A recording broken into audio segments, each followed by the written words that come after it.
Hi guys, my name is Nikolaj Brix.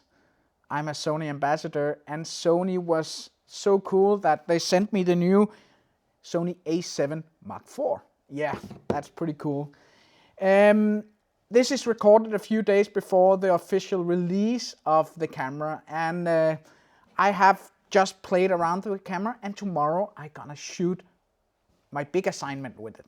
And therefore the big test and so on is tomorrow, and I will attach some footage and some pictures in the end of this video. But the main thing for me that is pretty cool is that they have actually taken a lot of the things from my workhorse, the Alpha 1, the A1, and put it in the A7 IV.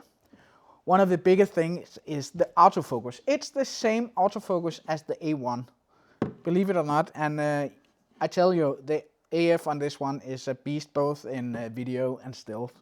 Another thing they have put in is the same processor, and that gives you faster shutter when you shoot stills. It gives it better readout from the pixels, both in videos and in stills, and better color, especially for video. And you know, I'm a video-oriented guy, so I think that is pretty cool. It's a 33 megapixel, and I could give you all the specs, but I really don't care. I just try to look into what is cool for me. And the big thing is that they have put so much from this in this, not entry-level camera, but you know, the entry to full frame. If we're gonna look into the video specs, they have really put some crazy cool things in. First of all, it shoots 4K, but you can actually shoot 4K 10-bit 4:2 with it and get better colors and lower noise, all the things we are used to from the A1 or the A7 III and so on, or FX3 or FX6 and the higher cameras. But you get that. You get a Super 35 crop when you shoot it, but for me it's not actually a disadvantage. I've been shooting Super 35 for many years, but the cool thing with Super 35, instead of oversampling a 7K video and line skipping and everything, we don't have any pixel binding in this. So when you get a crop, it's actually pixel by pixel, and that's giving you better colors. It's giving you lower noise and all that, and that's pretty impressive, I think.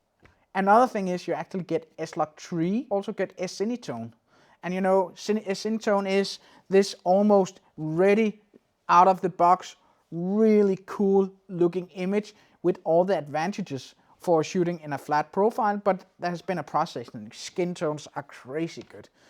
So for me, this is really a no-brainer. And you have to think about this camera that if you're really into video and video is your main thing, of course the FX3 or the A7S III is your main camera. If you are into still, maybe the A1 or the A7 IV is for you. But if you do this little video, some stills, want to be able to do everything, this is actually a really cool camera that is capable of that.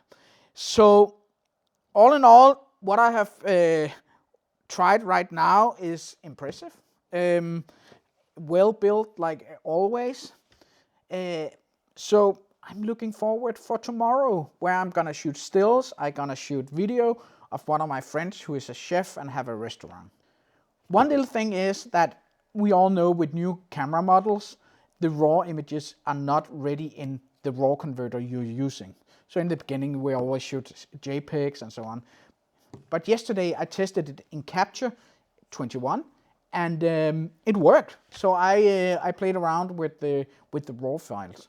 So from my side of the table, the raw files are working. What else to say? I have one detail that a lot of people are really thinking is important, is that it has dual memory card slots. It has a CF Express Type A, like the really fast cards for video, and if you're shooting long bursts of still images, and it has a SD card normally, so you can actually shoot on two memory cards, and that's a huge thing. One thing I forgot to say is that Yeah, it has 10 frames per second in still images and all that. But basically, you can look up the specs and look into that much better than listen to me, because to be honest, I'm really not a specs guy.